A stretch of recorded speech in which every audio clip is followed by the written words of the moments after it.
रीना, अरे रीना! क्या हुआ इसे? अरे किसने किया ये सब? अरे कुछ बताओगे तुम? सर मैं काम से वापस लौट रहा था तो रीना मुझे इस हालत में मिली।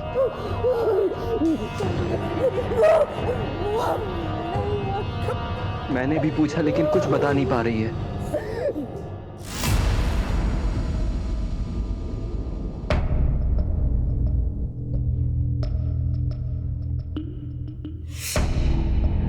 ये जो कुछ भी हुआ है इसकी खबर किसी को नहीं होनी चाहिए। मैं अगले हफ्ते रीना की शादी करवा दूंगा। बदनामी की ये कहानी इस चार दीवारी के अंदर ही रहनी चाहिए।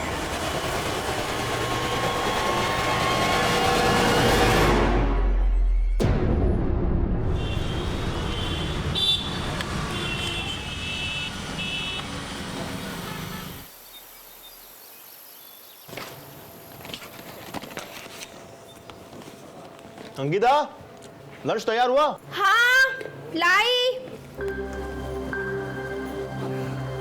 आज आप कितने बजे तक आ जाएंगे? वही रोज की तरह 7 बजे। मैं भगवान से प्रार्थना करूंगी कि आज आपका काम हो जाए, प्रॉपर्टी की कोई बड़ी डील फाइनल हो जाए। काम प्रार्थना से नहीं कोशिश से बनता है। चलता हूं।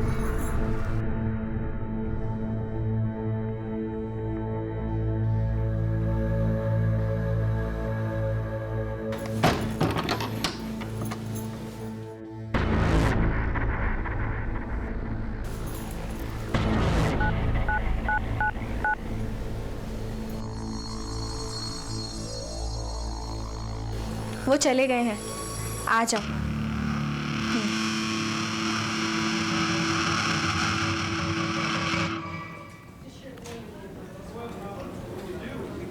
हाँ बेटा, मैंने सारे डिटेल्स भेज दिए, ईमेल चेक कर लेना। सर। हाँ मनीष। सर ये आनंद सिन्हा है, ये अपनी पत्नी की मिसिंग रिपोर्ट लिखाने आए। बैठिए। सर रीना नाम है इसका। सर आज सुबह घर से निकली थी सेक्टर 29 के मार्केट से सामान लाने के लिए। जब काफ़ी देर तक नहीं लौटी और मैंने कई बार कॉल किया तो उसका फ़ोन स्विच ऑफ आ रहा है। दोस्तों और परिवार वालों से पूछताछ की? सर हमारा कोई दोस्त है ही नहीं। क्या मतलब? कहाँ से है? कटवाल गाँव।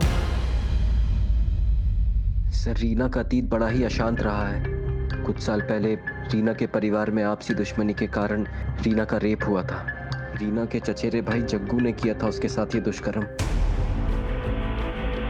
इस हादसे के बाद रीना अपने पिता अमृतपाल के लिए अपमान का दाग बन चुकी थी। मैं अगले हफ्ते रीना की शादी करवा दूंगा। लेकिन रीना और मैं कॉलेज में साथ पढ़ते थे और एक दूसरे से प्यार करते थे, जिसका पता उसके पिता अमृतपाल को नहीं था। हम लोगों ने भागकर शादी करने का फैसला किया और यहाँ आकर शादी कर ली। उसके परिवार वालों ने तुम्हें ढूंढने की कोशिश की या रीना ने अपने माँ बाप से मिलने की कोशिश की? सर रीना ने तो नहीं, लेकिन मैं गया था अमृतपाल से मिलने के लिए, उनसे माफ़ी मांगने के लिए। माफी? अरे मेरा बस चले तो तुझे और रीना को जिंदा गाड़ दूं मैं। सारी दुनिया में मेरा तमाशा बना के मुझसे माफी मांगने आया तू? अरे मर चुकी है रीना, मेरे लिए मर चुकी है। और सुन, चुपचाप निकल जा यहां से और दोबारा यहां आने की गलती मत करना। अगर दोबारा आया तो यहां से जिंदा वापस नहीं जाएगा। निकल यहां से।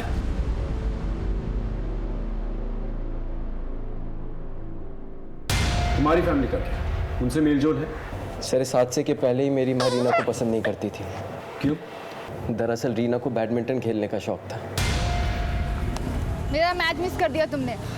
सॉरी अगला मैच पक्का देखूंगा, प्रॉमिस।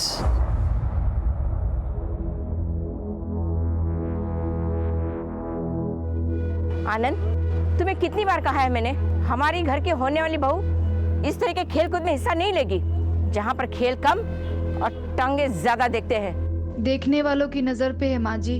अपने बच्चे को दूध पिलाती माँ को भी लोग बुरी नजर से देखते हैं। आनंद, फैसला कर ले, तुझे मेरे साथ रहना है या इसका साथ निभाना है?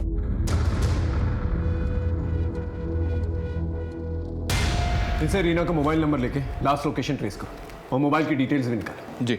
आप चिंता मत कीजिए, हम इंक्वायरी शुरू करते हैं। Thank you sir.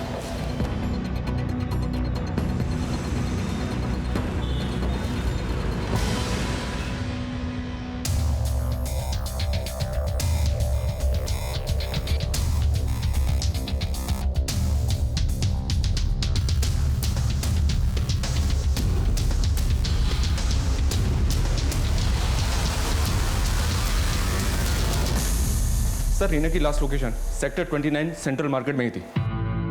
वहां लोगों से इंक्वायरी की लेकिन किसी ने भी रीना को पहचाना नहीं। कोई सीसीटीवी फुटेज? नहीं सर, लगता है जैसे हवा में गायब हो गई।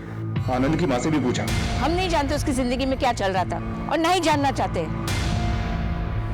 कहीं रीना के लापता होने का कारण उसके साथ वो हादसा तो नहीं? लेकिन सर आनंद के मुताबिक पिछले 2 साल से रीना अपने परिवार से मिली तक नहीं है। फोन लगा के देखो क्या जवाब है।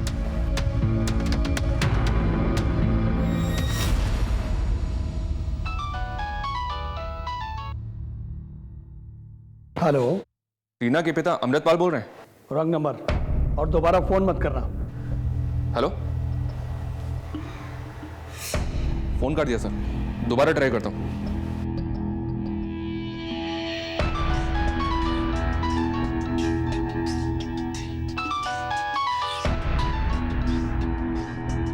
देखिए, मैं गाजियाबाद पुलिस स्टेशन से पीएसआई मनीष सिंह बोल रहा हूँ। आपकी बेटी रीना के गायब होने की रिपोर्ट लिखवाई है उसके पति आनंद ने।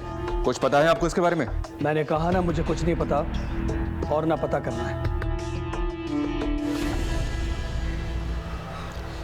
आदमी काफी टेढ़ा लग रहा है सर। टेढ़ा होने का रीजन है उसके पास? सर कहीं ऐसा तो नहीं कि रीना का किसी के साथ अफेयर था और इसी चक्कर में कहीं भाग गई? हो सकता है। अभी फिलहाल किसी भी पॉसिबिलिटी को रूल आउट नहीं किया जा सकता। रीना के कॉल रिकॉर्ड निकालो, रीना और आनंद के रिलेशनशिप के बारे में भी पता करो, बाद में उसके परिवार तक जाते हैं। ठीक है सर।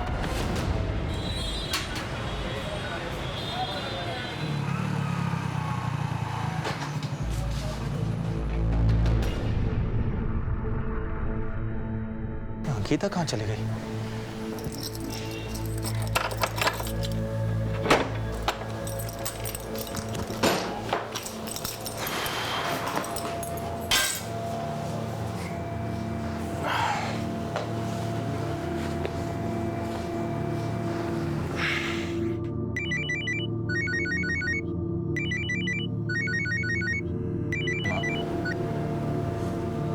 हाँ माँ बोलिए। अरे कहाँ था तू? कब से फोन लगा रही हूँ तेरा। अंकिता कहाँ है? 2 घंटे हो गए फोन नहीं उठा रही। सब ठीक तो है ना बेटा? हाँ माँ सब कुछ ठीक है। वो अंकिता बाजार गई होगी। काम कैसा चल रहा है तेरा?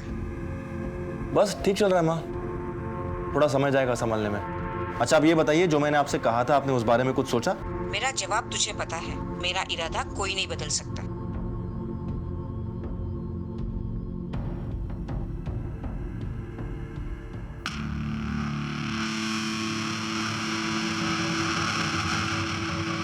अरे आप आज जल्दी आ गए। अंकिता कहाँ थी तुम? माँ तुम्हें कब से फोन लगा रही है, तुम फोन क्यों नहीं उठा रही हो? वो मैं मार्केट गई थी, फोन चार्जिंग पर लगा है।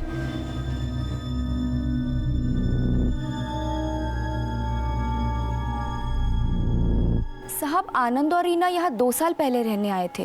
वैसे तो दोनों खुशहाल ही रहते थे, लेकिन बच्चे के पैदा होने के बाद दोनों लड़ने झगड़ने लगे थे। चुप, एकदम चुप, बहुत जुबान चलने लगी है तेरी। साहब आनंद रात को बीवी से झगड़ा करके जाता था और सुबह में नशे की हालत में आता था। पैसों का भी प्रॉब्लम चल रहा था।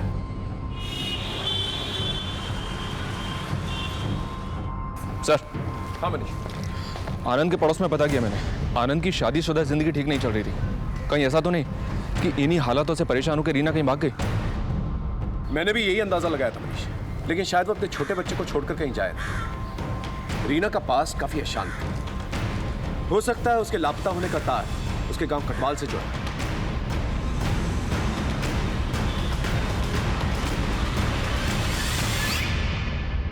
रीना का घर यही है? जी पापा, पुलिस आई है। पूछो उनसे क्या काम है। कहना एक केस के सिलसिले में पूछताछ कर दी, अगर वक्त नहीं है तो समन्स भेज के थाने बुलवा लेते हैं।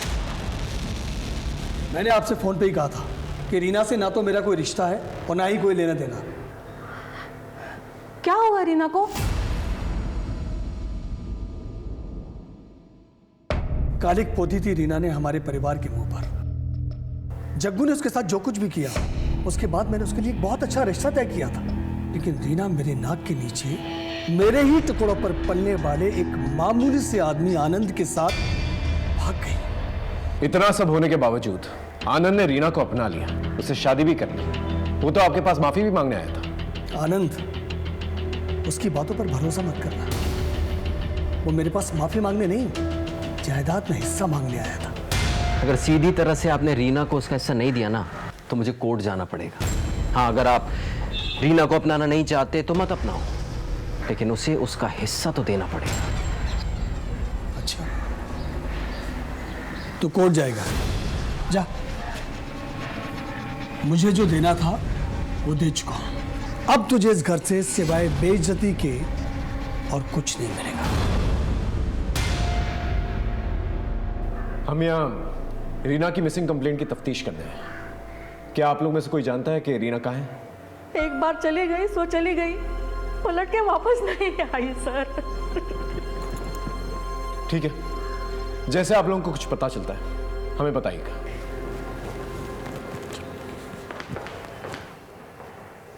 कहीं आपने जग्गू की तरह रीना को भी?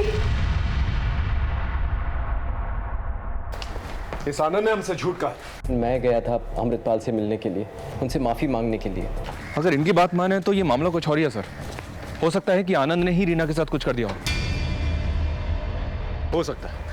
तुम इस आनंद से दोबारा पूछताछ करो, तब तक मैं इनकी फैमिली हिस्ट्री समझने की कोशिश करता हूं। Okay sir.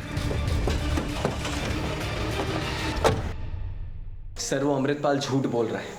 सर, आप तो मिले होंगे ना उनसे, जान ही गए होंगे कैसे लोग हैं वो। सर, वो अमृतपाल जमाने जोड़ने के अलावा कुछ नहीं जानता। तहसील में रहकर उल्टे सीधे तरीकों से कितने लोगों की जमीन जायदाद हड़पी है उसने, यहाँ तक कि अपने भाई तक को नहीं छोड़ा। और सर, आपको मुझ पे भरोसा नहीं है ना, तो आप गांव जाकर उनकी फैमिली से पूछ सकते हैं।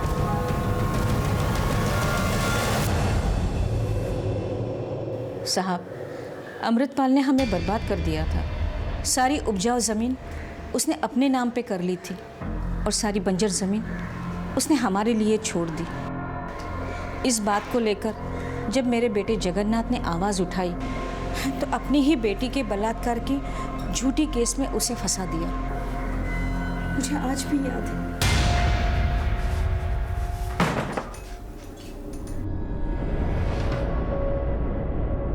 जग्गू, तू ठीक तो है? माँ, वो मेरे पीछे पड़े माँ, वो मुझे मार देंगे। मैं बस तुझसे मिलने आया था। तुझे पता है ना माँ, मैंने रीना का बलात्कार नहीं किया था, मुझे फंसाया गया था। मैं जानती हूँ बेटा। जग्गू, मुझे जाना होगा माँ, अपना ख्याल रखना। जग्गू,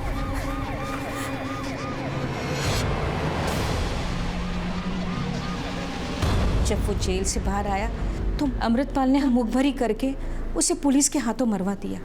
हम पुलिस वाले कानून के दायरे में ही रह के काम करते हैं, और पहले गोली आपके बेटे ने चलाई।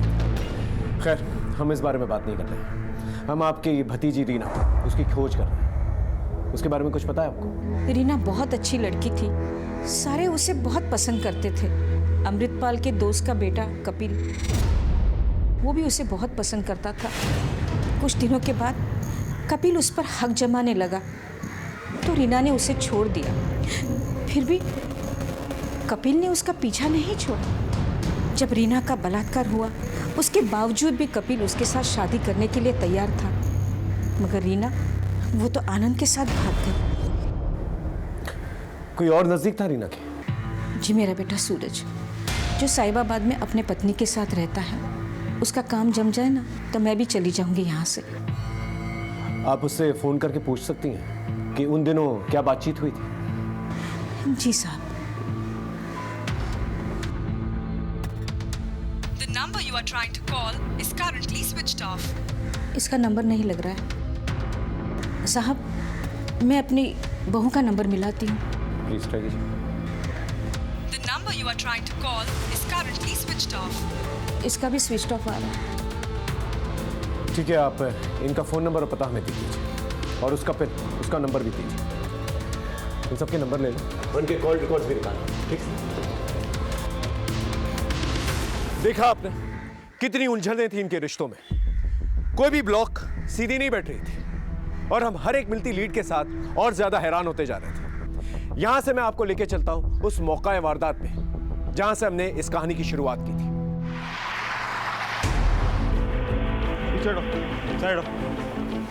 फोन किसने किया था? सर, मैंने फोन किया था आपको। हाँ बोलिए। साहब, मैं अपनी सहेली अंकिता से मिलने आई थी। आई तो देखी दरवाजा खुला पड़ा था।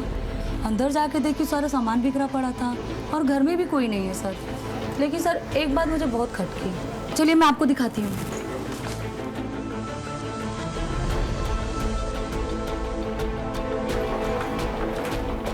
सर ये दरवाजा अंदर से लॉक है।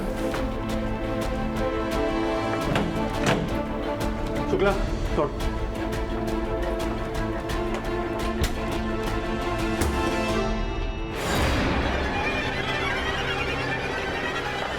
सर बाहर के दरवाजे का लॉक टूटा हुआ है। एक काम करो, घर को अच्छे से चेक करो, शायद कुछ पता चले।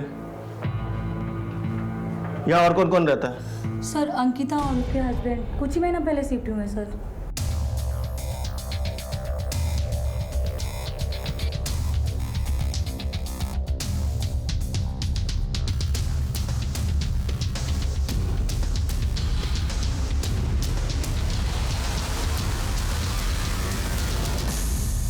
इसकी बीवी का है, उसका नंबर है कोई आपके पास? हाँ सर मैंने फ़ोन किया था, वो अपने मायके में है, बस वो निकल चुकी है सर। ठीक है, आप बाहर वेट कीजिए।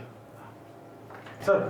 हाँ शुक्ला। सर घर का कैश और ज्वेलरी दोनों सेफ है। घर में ज्वेलरी और कैश सेफ है, लेकिन सामान सारा बिखरा पड़ा है, जैसे कि कुछ तलाश किया गया हो। पर क्या? शुक्ला एक काम करते हैं, मोहल्ले के लोगों से आसपास पूछताछ करते हैं, शायद कुछ क्लू मिल जाए।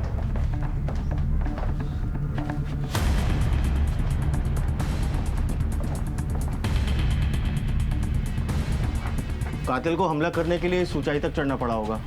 सिंह, आसपास चेक करो, देखो कुछ मिलता है क्या। चेक करो।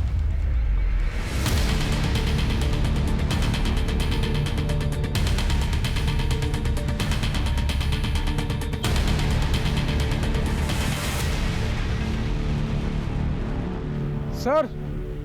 हाँ सिंह बोलो। हाँ सर, ये सीढ़ी। शुक्ला, मर्डर वेपन के साथ इस सीढ़ी को भी फॉरेंसिक में भेजो, शायद कोई फिंगरप्रिंट मिल जाए। Okay sir.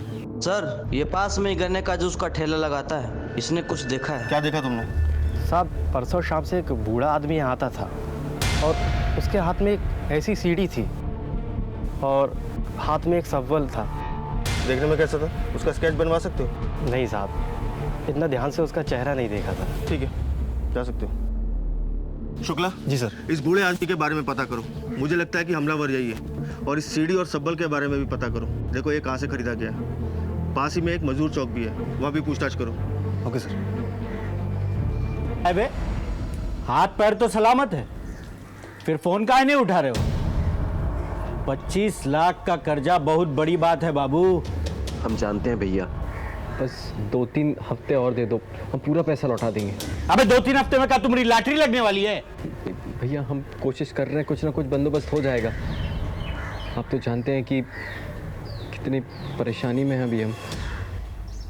ठीक है, 3 हफ्ते यानी 21 दिन। अगर 22वें दिन हमारा पैसा नहीं मिला ना तो तोरी नीलामी कर देंगे, समझे? चलो रे। हाँ साहब, मेरी दुकान का ही सामान है। क्या बता सकते हो ये सामान तुम्हारी दुकान से किसने लिया? कोई बूढ़ा आदमी था क्या?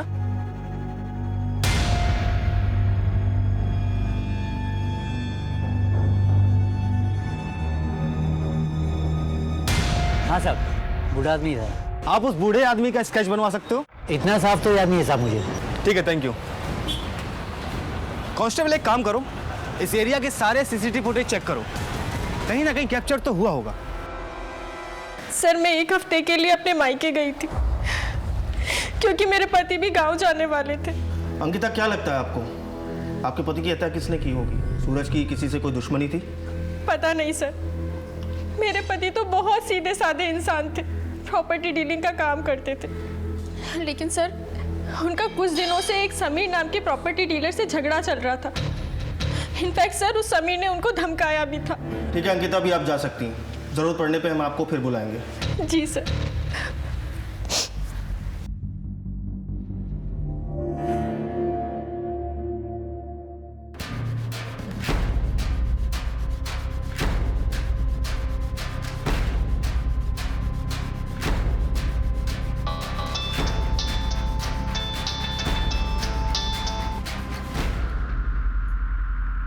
देखिए आपका काम हो जाएगा, लेकिन इसके लिए आपको मुझे पूरे 15% देना होगा।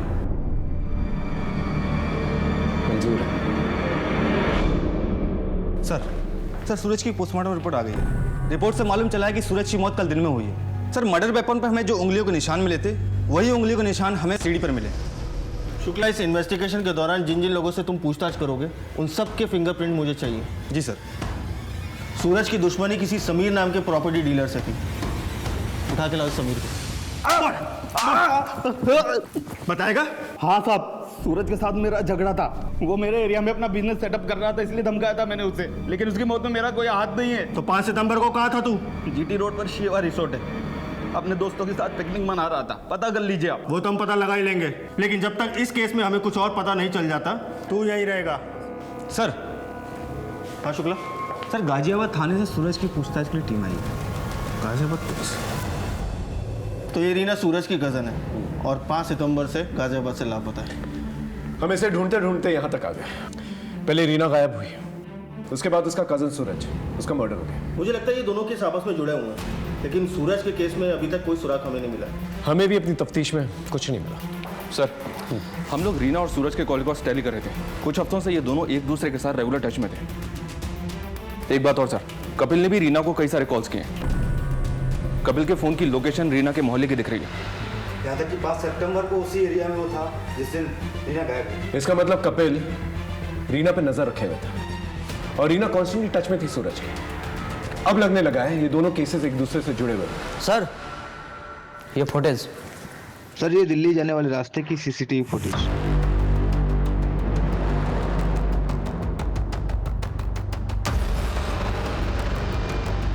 ये बूढ़ा आदमी सीसीटीवी फुटेज में क्लियर दिख रहा है और दिल्ली जाने वाले रास्ते से दिख रहा है। और जिस ऑटो से ये निकला था उसका नंबर भी साफ साफ दिख रहा है। शुक्ला, एक काम करो, इस ऑटो को ट्रेस करो और पता लगाओ ये आदमी कौन है। Okay sir. और हम लोग आनंद से पूछते हैं ये रीना, कपिल और सूरज का क्या ट्रायंगल है? दोनों खानदानों में खूनी जंग चल रही थी, दोनों एक दूसरे से नफरत करते थे। ये बात समझ में तो आ रही थी, लेकिन रीना और सूरज की दोस्ती, ये बात हलक से नहीं उतर रही थी। इन दोनों के बीच में क्या चल रहा था? सवाल जितने चौंकाने वाले थे, जवाब उतने ही हैरत अंगेज। हम 2 दिशाओं से भटकते भटकते एक सड़क पे आ गए थे।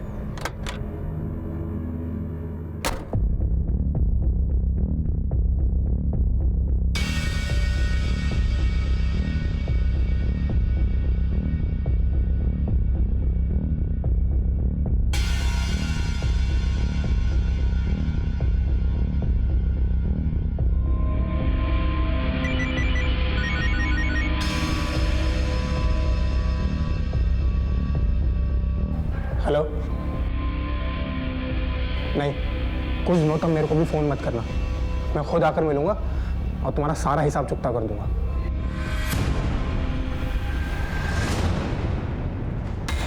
क्या सूरज का खून हो गया? सर रीना का कुछ पता चला? वो हम पता कर रहे हैं। पहले तुम बताओ, तुम इस कपिल के बारे में क्या जानते हो? वो प्यार करता था रीना से, अपना हक जताता था रीना पर, और तो और वो घर तक पहुंच गया था सर। हाथ जोड़ते मेरा पीछा छोड़ दो। कौन सी भाषा में समझाया हम तुमको? दोबारा रीना के पास भी दिखे ना तो सोच लेना। निकलो यहाँ से। बहुत बड़ी भूल कर दी रीना तुमने। चल निकल, निकल, दोबारा नजर मत आना। तो ये बात पहले क्यों नहीं बताई हमें? सर मुझे लगा वो क्या कर सकता है, बस इसीलिए। ये कपिल कहाँ रहता है? बहरामपुर। इन दोनों रीना और सूरज के बीच में बहुत बातचीत हो रही थी, क्यों? सर सूरज बहुत अच्छा आदमी था, उनके पूरे परिवार में वही एक समझदार इंसान था। वो रीना के साथ मिलकर अपने और अमृतपाल की फैमिली के बीच सुलह कराना चाहता था। रीना उसका साथ दे रही थी। जिस दिन सूरज का मर्डर हुआ 5 सितंबर, तू कहाँ था? मैं वकील के दफ्तर में था। सारा दिन कागजी कार्रवाई में ही गुजर गया था।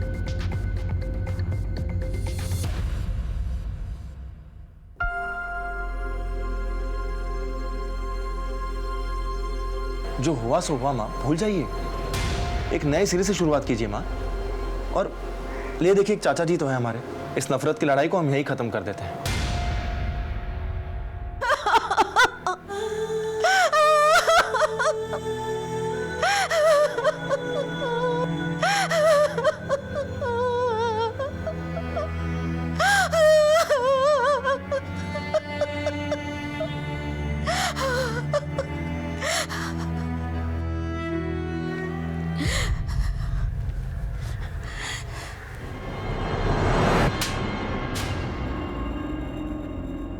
तूने यहाँ आने की हिम्मत कैसे की? हमें बर्बाद करके अब तमाशा देखने आया है? तूने ही मारा ना मेरे सूरज को। हम तो यहाँ आपका दुख बांटने आए थे दीदी। दुख भी तुम ही देते हो और बांटने भी तुम ही आते हो। निकल जाओ यहाँ से। पड़ गई तेरे कलेजे में ठंडक। तूने कहा था ना मुझे यहाँ आने के लिए, करा दी ना मेरी बेइज्जती। मैं तुम्हारी शक्ल कभी नहीं देखूंगा।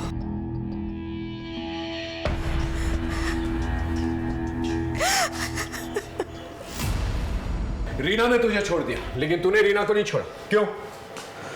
क्योंकि सर मैं रीना से बहुत प्यार करता था। और रीना आनंद से? नहीं सर, आनंद ने तो उसे फंसाया था। इसलिए तूने उसे किडनैप कर लिया? कहाँ है रीना? सर ये क्या कह रहे हैं आप? मैं भला उसे क्यों किडनैप करूंगा? ज्यादा भोला बनने की कोशिश मत कर, समझा? इन दिनों तू उसको फॉलो कर रहा था। बोल, क्या खेल खेल रहा है? हाँ सर, मैं गया था उसके पास, लेकिन ये कोई अपराध थोड़ी ना है। देख, मेरे सब्र का इम्तिहान मत ले, समझा? सच सच बोल। सर रीना और आनंद के झगड़े चल रहे थे, तो मुझे लगा कि शायद रीना को अपनी गलती का एहसास होगा कि उसने आनंद को क्यों चुना, और मुझे लगा कि वो मेरी ज़िंदगी में दोबारा वापस आ जाएगी, इसलिए मैं उसके आसपास रहता था। 5 सितंबर को कहाँ था तू? सर मैं अपने गांव हिसार गया हुआ था, और वहाँ से आया तो मुझे पता चला कि रीना गायब है। तेरी हर एक बात को चेक करेंगे, जरा सा भी छूट निकला ना तो देख लेना। शहर छोड़ के मत जाना कहीं, अब जा। हम हर एक लीड को फॉलो कर रहे थे, सबसे पूछताछ कर रहे थे, दोनों केसेस को जोड़कर देख रहे थे, यहां की संभावना वहां, वहां के लिंक को यहां, लेकिन कुछ भी हाथ में नहीं आ रहा था। फिर एक ऐसा मोड़ आया जिसने हमारी परेशानी और भी ज्यादा बढ़ा दी।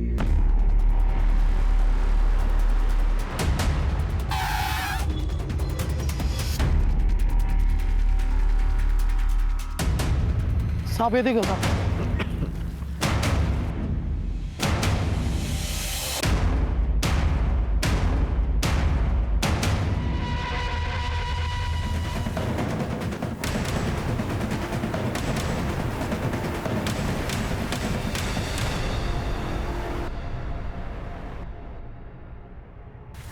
सर, रीना को मारने का किसी के पास क्या कारण हो सकता है? कारण तो है मनीष। अमृतपाल के पास रीना ने भागकर शादी की, कपिल के पास रीना उसके हाथ आते आते निकल गई, और आनंद के पास इनके बीच में झगड़े जो हो रहे थे। मुझे तो रीना के भाई सचिन पे भी शक है, क्योंकि रीना की मौत से सीधा फायदा है उसका। और इन सबसे हटकर रीना का पास्ट सबसे बड़ा कारण है। लेकिन सर कपिल के अलावा ही चेक किया हमने, वो अपने गांव हिसार में ही था। जरूरी नहीं हर इंसान जो है अपना काम खुद ही करे, वो किसी और से भी करवा सकता है। इन दोनों परिवारों के बीच में काफी तनाव था। एक परिवार में जग्गू का इनकाउंटर हो जाता है और सूरज की हत्या, और दूसरे परिवार में रीना की हत्या। इन सब परिवार वालों की एक लिस्ट बनाओ, इन सब पे नजर रखो, इनकी कॉल हिस्ट्री निकालो। कोई तो है जिस परिवार के पीछे पड़ा हुआ है। ये रीना की पोस्टमार्टम रिपोर्ट आई है सर। पोस्टमार्टम रिपोर्ट के हिसाब से मौत सर पे चोट लगने से हुई है, डिफ्यूज एक्सोनल इंजरी, जिसकी वजह से स्कल में क्रैक पड़ गया। परिवार वालों से कुछ पता चला? हमने हर एक मेंबर के कॉल रिकॉर्ड्स और उनकी मूवमेंट्स चेक किए।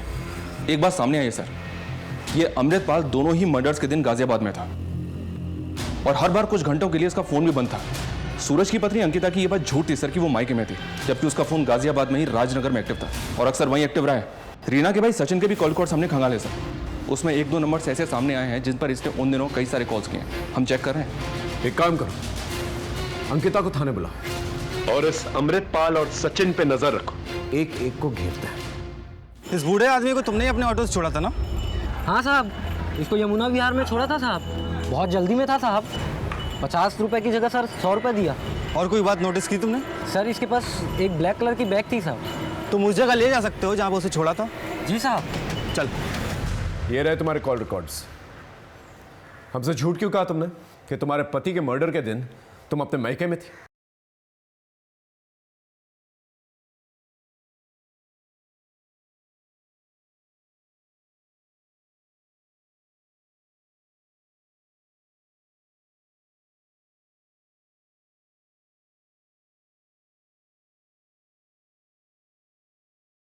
दोनों के मर्डर में तेरा हाथ है ना?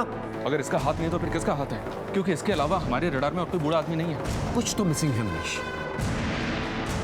मनीष, तुमने सुना अमृतपाल ने क्या कहा? कुछ स्टेटमेंट्स हम बड़े काम के होते हैं।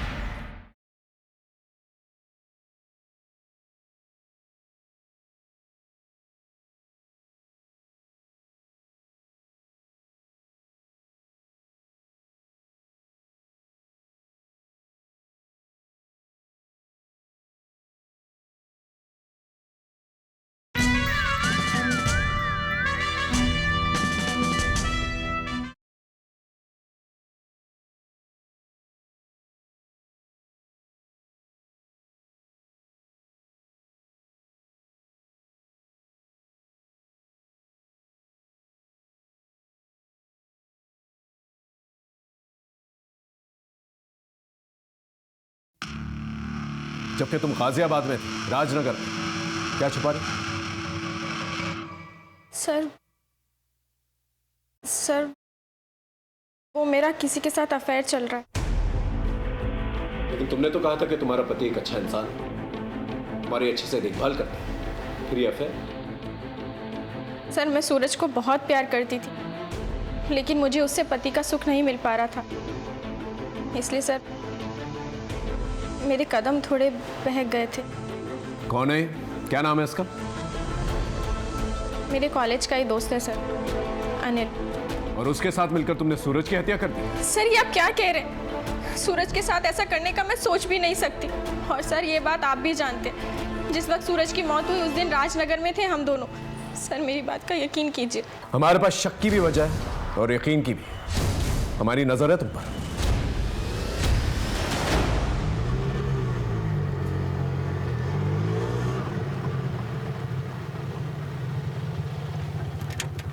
साहब यही वो जगह है, वो बुढ़ा यहाँ पे उतरा और सीधा चला गया साहब।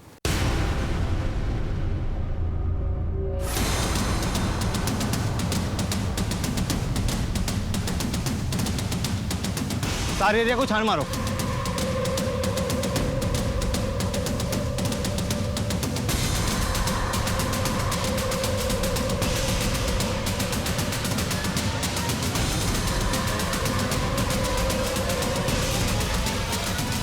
सर यहाँ कुछ मिला है?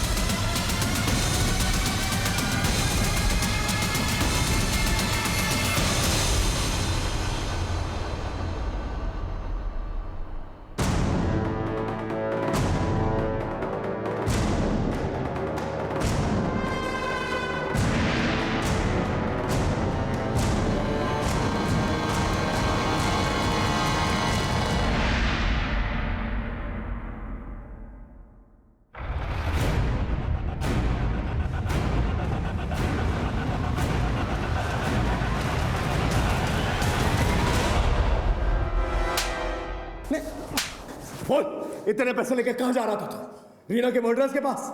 नहीं सर, रीना की हत्या और मैं। तो फिर ये सब क्या है? सर मुझे एक्चुअली प्रोस्टिट्यूट के पास जाने की लत लग गई थी। सर पापा पैसे देते नहीं थे, तो मैंने सोने में मिलावट करके पैसा कमाया सर। बस उन्हीं का हिसाब चुकता करने जा रहा था सर। तो फिर भागा क्यों? सर मुझे लगा आप लोग सोने के मिलावट के केस में मुझे पकड़ने आए। सर ये सब मेरे को जग्गू भैया ने सिखाया सर। जग्गू? जिसने तेरी बहन का रेप किया? सर रीना खुद नहीं जानती थी उसका रेप किसने किया।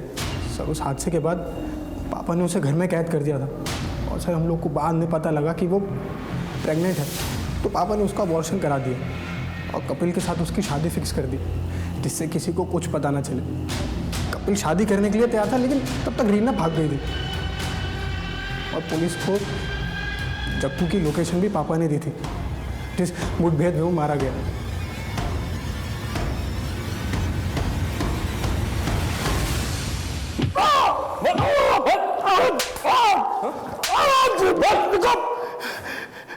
क्यों मार रहे हो तुम मुझे इतना?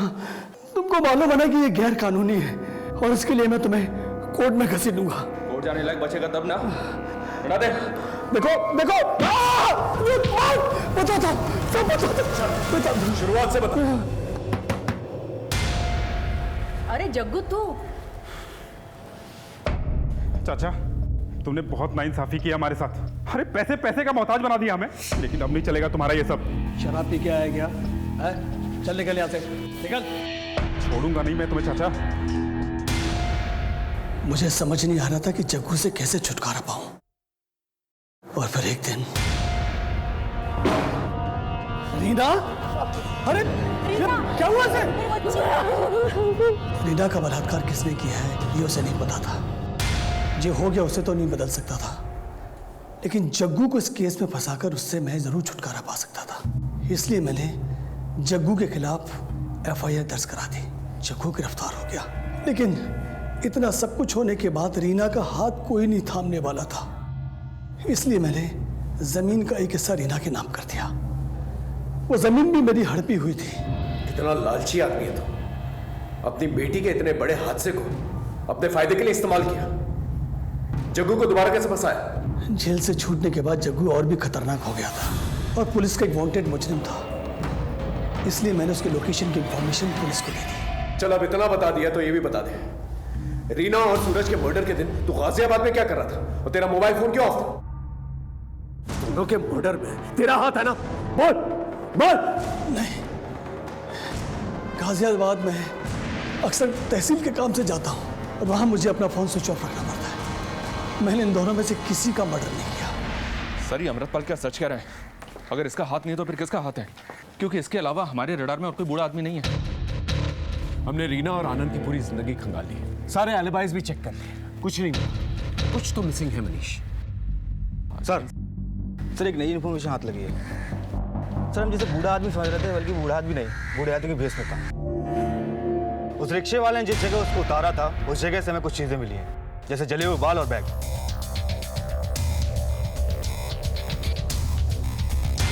और एक बात सर हमें इस पे जो उंगलियों के निशान मिले हैं ये वही है जो हमें सीढ़ी और चप्पल में मिले थे। अभी कौन हो सकता है सर? सचिन, कपिल, आनंद या कोई और?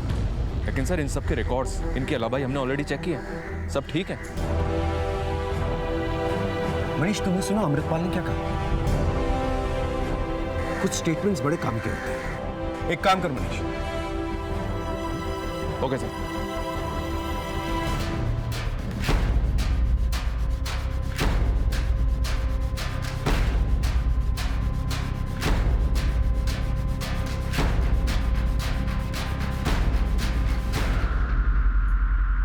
जी हाँ, उस दिन पूरे दिन आनंद ऑफिस में था मेरे साथ, लेकिन इतनी सी बात के लिए मुझे यहाँ लाने की क्या जरूरत थी? जरूरत थी क्योंकि हमने तेरी थोड़ी सी हिस्ट्री निकाली। तूने उस रिकवरी एजेंसी के खिलाफ कोई केस ही दर्ज नहीं किया। 5 सितंबर को तो ऑफिस में भी नहीं था। ऊपर से तेरे खुद के खिलाफ जालसाजी के कई कंप्लेंट्स हैं। अब अपनी वकालत खुद करेगा या एक अच्छे वकील को बुलाओ? दरअसल मैं प्रॉपर्टी के कुछ फेक डॉक्यूमेंट्स बना रहा था। किसके प्रॉपर्टीज के?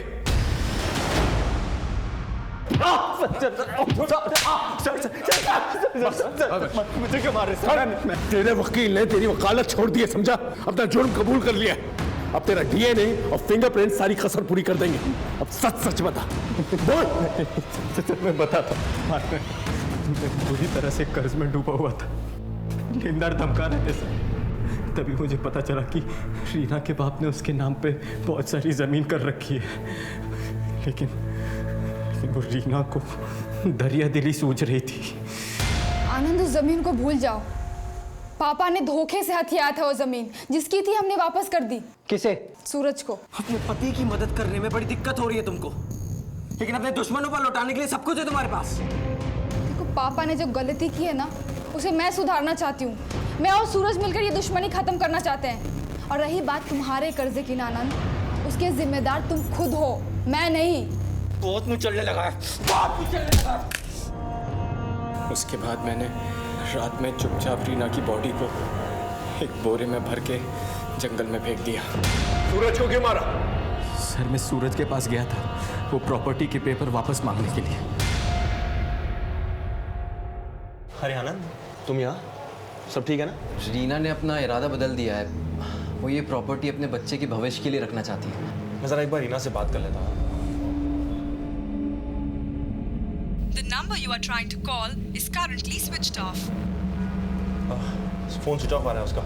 आनंद, मेरी एक बार उससे बात हो जाए, फिर मैं खुद आके तुम्हें पेपर्स दे दूंगा।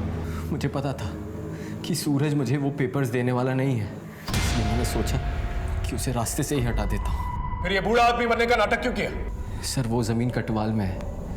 अगर उसके कागजात तहसील में जाते तो अमृतपाल को सब पता लग जाता और वो ये जमीन मेरे नाम कभी नहीं होने देता। इसलिए मैंने वकील के साथ मिलकर कागजात में हेर फेर की। अमृतपाल की सूरज के परिवार से दुश्मनी है, ये सब जानते हैं। इसलिए मैंने उसके जैसा हुलिया बनाया कि सूरज पर नज़र रखना शुरू कर दी। और मर्डर वाले दिन अपना मोबाइल वकील के यहाँ छोड़कर मैंने सूरज को अपने रास्ते से हटा दिया। फिर मैंने सूरज के घर जाकर उसके घर की तलाशी ली और वो डॉक्यूमेंट्स ले लिए। यमुना विहार में जाकर मैंने अपनी वेग और मेकअप का सारा सामान जला दिया। रीना का बलात्कार क्यों किया?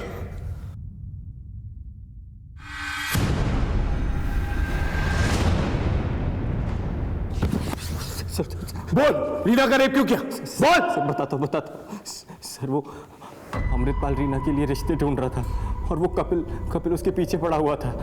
सर मुझे लगा कि रीना मेरे हाथ से निकल जाएगी, इसलिए मैंने अपने एक दोस्त से कह के उसका रेप करवा दिया और खुद हमदर्दी जताने चला गया।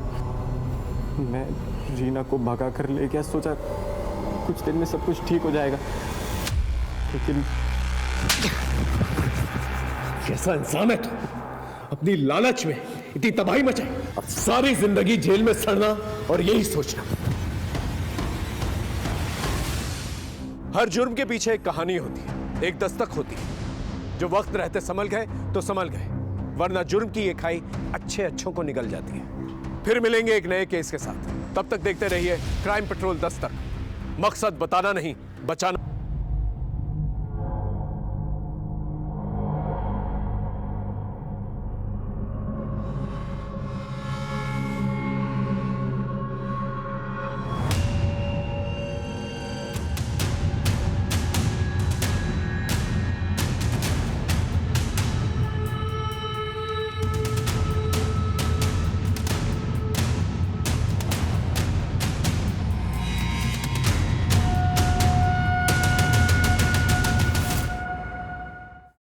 नमस्कार, मैं senior inspector Himanshu Rawat crime petrol Dastak में आपका स्वागत करता हूं। एक बहुत ही खतरनाक केस आया था हमारे पास। किसी का मर्डर किया गया था, पूरी मास्टर प्लानिंग के साथ। किसने किया था ये मर्डर, क्यों किया था, कैसे किया था? कई सवाल थे। इतनी मास्टर प्लानिंग के साथ मर्डर किया गया था, ऐसा तो पॉसिबल ही नहीं है कि कोई दस्तक ना हुई है। हम भी जानने को बेचैन थे कि इस मर्डर के पीछे क्या राज है। और यकीन मानिए, जितनी विचित्र ये हत्या थी, उससे ज्यादा शॉकिंग इससे जुड़ी हुई कहानी थी।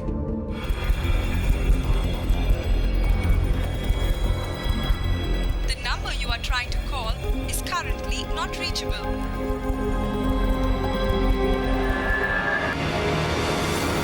जी अच्छा ठीक है। क्या? नहीं माँ, रीना वहाँ भी नहीं है। क्या? अब